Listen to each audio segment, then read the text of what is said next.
મોરબીના રવા પરથી સજ્જનપુર, ગુંદડા અને જડેશ્વરને જોડતા માર્ગને કરાશે પહોળો. હળવદ ખાતે ચિલિંગ પ્લાન્ટ કરાશે ઊભો. મોરબીમાં મુખ્યમંત્રી ભૂપેન્દ્ર પટેલના હસ્તે માર્ગ મરામતના કામોનું કરાયું લોકાર્પણ.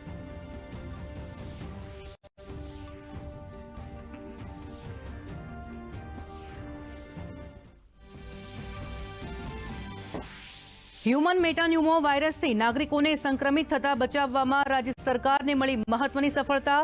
આરોગ્ય મંત્રીએ કહ્યું, છેલ્લા 1 વર્ષમાં આ વાયરસથી નોંધાયેલ કુલ 10 કેસમાંથી એક પણ દર્દીનું નથી થયું મૃત્યુ.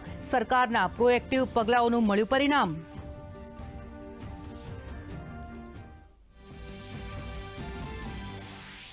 સુરત બીઆરટીએસ રૂટમાં પ્રવેશનારા ખાનગી વાહન ચાલકોની હવે ખેર નહીં. બીઆરટીએસ રૂટમાં તંત્ર દ્વારા લગાવાશે સીસીટીવી કેમેરા. રૂટમાં પ્રવેશનારા ચાલકો વિરુદ્ધ મોકલાશે ઈ ચલણ મેમો.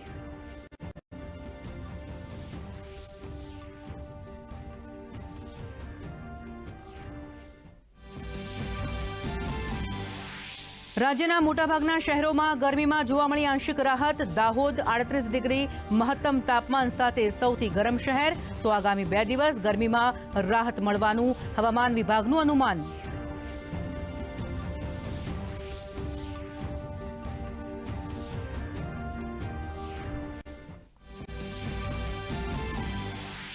અને ઇન્ડિયન પ્રીમિયર્સ લીગ 2025માં આજે રાજસ્થાન રોયલ્સ અને કોલકાતા રાઇડર્સ વચ્ચે રમાઈ રહ્યો છે મુકાબલો.